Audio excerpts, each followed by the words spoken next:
सभी का फिर से स्वागत है हमारे YouTube चैनल पे।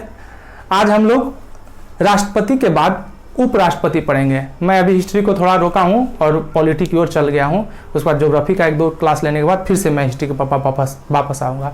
जैसा कि आप लोगों को तो पता ही है कि कोरोना का 5वां लॉकडाउन शुरू हो चुका है कल से, और इसे लॉकडाउन 5 या अनलॉक 1 भी कह सकते हैं। तब जो भी हो, आपको तो मैंने पहले भी कहा है कि आपको लॉकडाउन खुद को करना है, किताबों को नहीं करना है। और अपनी सोच को एक नई दिशा दीजिए कि ये कोरोना में जो समय मिल रहा है हम इस सोच को कहाँ ले जाएंगे। जैसे मैंने अपनी सोच को नई दिशा दी कि नहीं, समय का यूटिलाइज करना है और आप लोग को उससे भी करवाना है, क्योंकि अगर सोच में मोच आती है तभी जीवन में खरोच आती है। इसलिए अगर जीवन में खरोच नहीं लाना है तो अपने सोच को और ऊपर ले चलिए। इस सोच को ऊंचा करने में मैं आपके साथ हूं। तो चलिए आज शुरू करते हैं। उपराष्ट्रपति, वाइस प्रेसिडेंट। भारत का प्रथम नागरिक राष्ट्रपति होते हैं और द्वितीय नागरिक जो होते हैं वो उपराष्ट्रपति होते हैं। मैंने राष्ट्रपति चैप्टर में ये बताया था।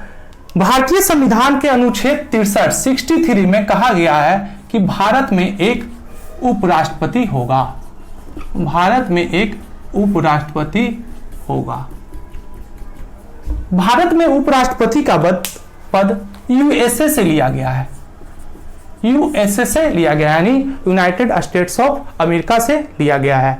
तो यहां पर आपके लिए तुरंत सवाल कि वर्तमान में अमेरिका के उपराष्ट्रपति कौन है? वर्तमान में अमेरिका के उपराष्ट्रपति कौन है? कमेंट बॉक्स में एकदम आंसर चाहिए। उसके बाद बात किया गया है जो भारत में उपराष्ट्रपति, अमेरिका के उपराष्ट्रपति बात करें तो भारत का जो उपराष्ट्रपति है वो राज्यसभा का पदेन सभापति होता है। ये संविधान का अनुच्छेद 64 कहता है। 64 में जो भारत के उपराष्ट्रपति होते हैं राज्यसभा के पदेन सभापति होते हैं। अगर अमेरिकी राष्ट्रपति से तुलना की जाए तो अमेरिकी राष्ट्रपति भी जो अमेरिका का उच्च सदन है, यूएसए का उच्च सदन सीनेट है, उसके सभापति है। यानी यहां पर हम दोनों को तुलना करके पढ़ रहे हैं तो भारत के राष्ट्रपति भी राज्यसभा के यहाँ के उच्च सदन राज्यसभा के सभापति हैं और अमेरिका के राष्ट्रपति भी वहां के उच्च सदन सीनेट के सभापति हैं। यह भारतीय संविधान का अनुच्छेद 64 कहता है। जो इंपॉर्टेंट अनुच्छेद है एकदम रट के जाइए। भारतीय संविधान का अनुच्छेद 63 क्या कर रहा है कि भारत में एक उपराष्ट्रपति होंगे। 64 क्या कर रहा है कि भारत के उपराष्ट्रपति राज्यसभा के सभापति होंगे। अब बात करते हैं राष्ट्रपति के निर्वाचन की। तो राष्ट्रपति के निर्वाचन की बात किया जाए तो प्रश्न आता है राष्ट्रपति के निर्वाचन में कौन कौन भाग लेते हैं। तो राष्ट्रपति के, जैसा मैंने बताया था कि राष्ट्रपति का निर्वाचन में कौन कौन भाग लेते हैं, ठीक है। तो मैं तुलना करके बताऊंगा ताकि आपका पिछला चैप्टर भी क्या आ जाए, याद आ जाए। राष्ट्रपति का चुनाव एकल संख्यकीय मत प्रणाली गुप्त मतदान द्वारा होता है। मैंने ये भी बताया था पिछले वीडियो में एकल संख्यकीय मत प्रणाली क्या होता है। अगर आपने वो वीडियो नहीं देखा है तो तुरंत जाकर मेरा राष्ट्रपति का वीडियो देखें ताकि ये चैप्टर आपको और भी अच्छे से समझ में आए।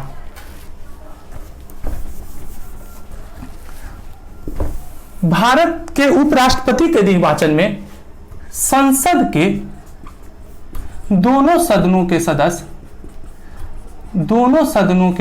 सदस्य भाग लेते हैं। दोनों सदनों के सदस्य कहने का मतलब क्या है? लोकसभा प्लस राज्यसभा के दोनों सदनों के सदस्य भाग लेते हैं। अब यहां भी एक चीज समझना है कि इसमें निर्वाचित और मनोनीत सदस्य दोनों भाग लेते हैं, जबकि राष्ट्रपति के चुनाव में मनोनीत सदस्य भाग नहीं लेते हैं। जैसे आप समझ लीजिए लोकसभा में क्या है कि आपको 543 प्लस 2 यानी 545 सदस्य। राज्यसभा में 233 प्लस 12 यानी 245 सदस्य। 12 सदस्य राष्ट्रपति राज्यसभा में मनोनीत करते हैं। मैंने बता चुका हूं जो किस क्षेत्र से आते हैं, आपको संगीत, समाज सेवा, ठीक है, खेल से, साहित्य से, और 2 होते हैं जो एंग्लो इंडियन। यानी इसमें 12 2 14 यानी ये टोटल भाग लेते हैं। यानी उपराष्ट्रपति के चुनाव में अगर टोटल सदस्य संख्या पूछा जाए तो 5-5 आपका हो जाएगा, 5-5 245, 5-5 10, 4-4 8 1 9 और 5-2 7 यानी 790 सदस्य इसमें पूर्ण रूप से भाग लेते हैं।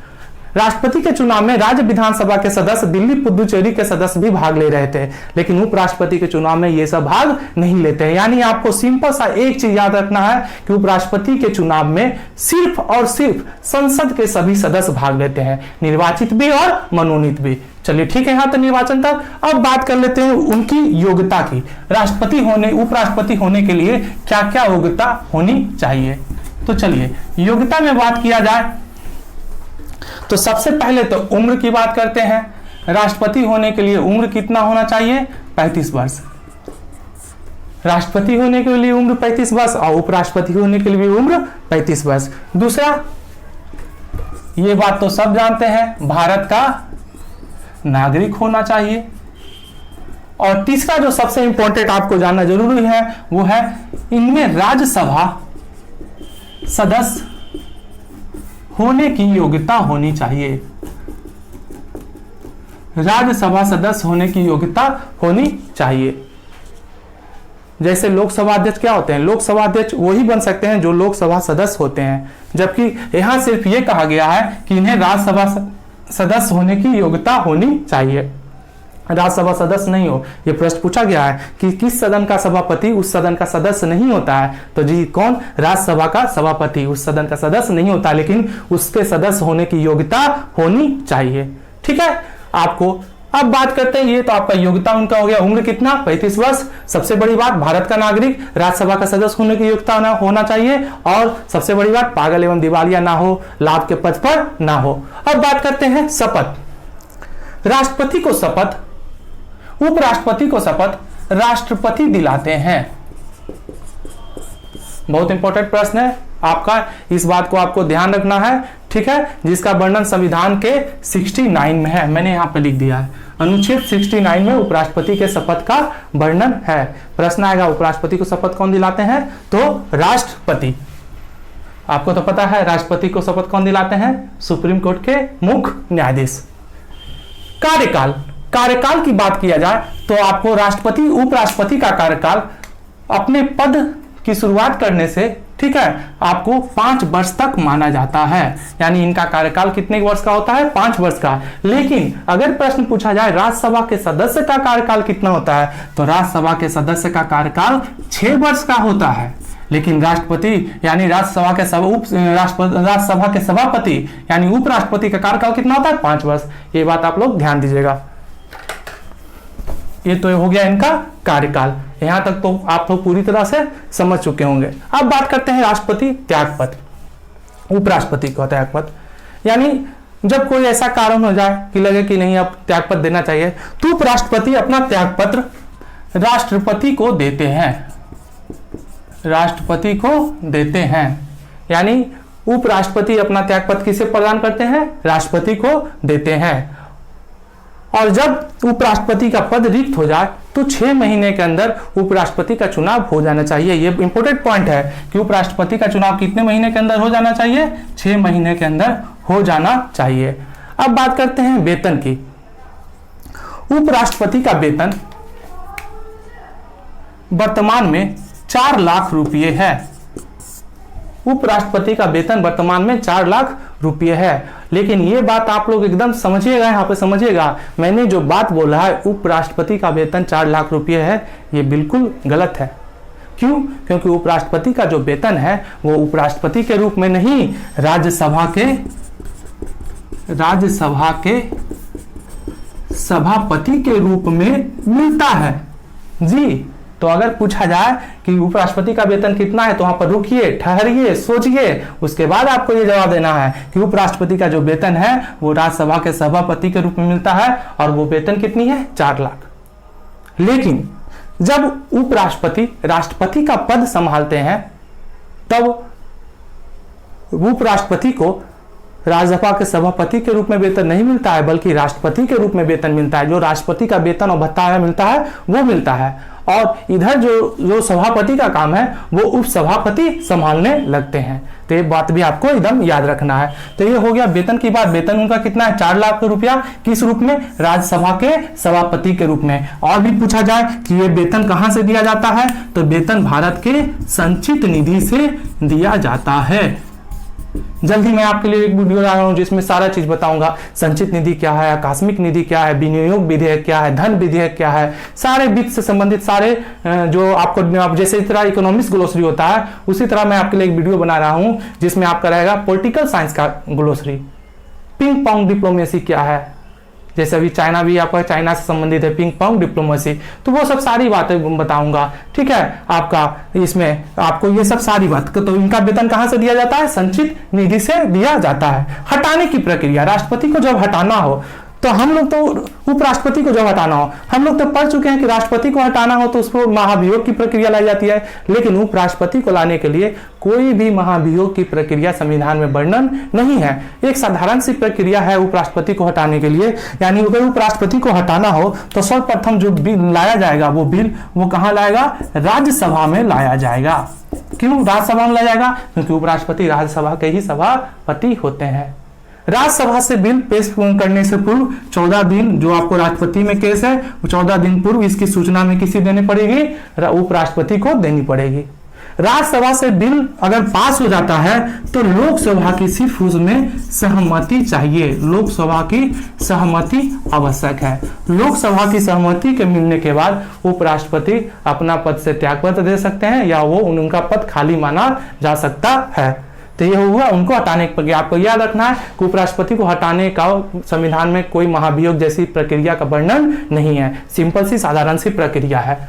अब बात करते हैं कार्य एवं शक्तियां, राष्ट्रपति की क्या कार्य हैं और क्या उनकी शक्तियां हैं। तो राष्ट्रपति की कार्य, राष्ट्रपति का सबसे पहला कार्य क्या है कि जब उपराष्ट्रपति जो होते हैं वो राज्यसभा के सभापति के रूप में कार्य करते हैं। यानी अनुच्छेद 64 में मैं बता चुका हूं कि उपराष्ट्रपति राज्यसभा के पदेन सभापति होते हैं। उनका सबसे पहला काम क्या है, राज्यसभा का संचालन करना, यानी राज्यसभा को अच्छी तरह से चलाना, यानी राज्यसभा के सभापति के रूप में काम करना उनका पहला कार्य है।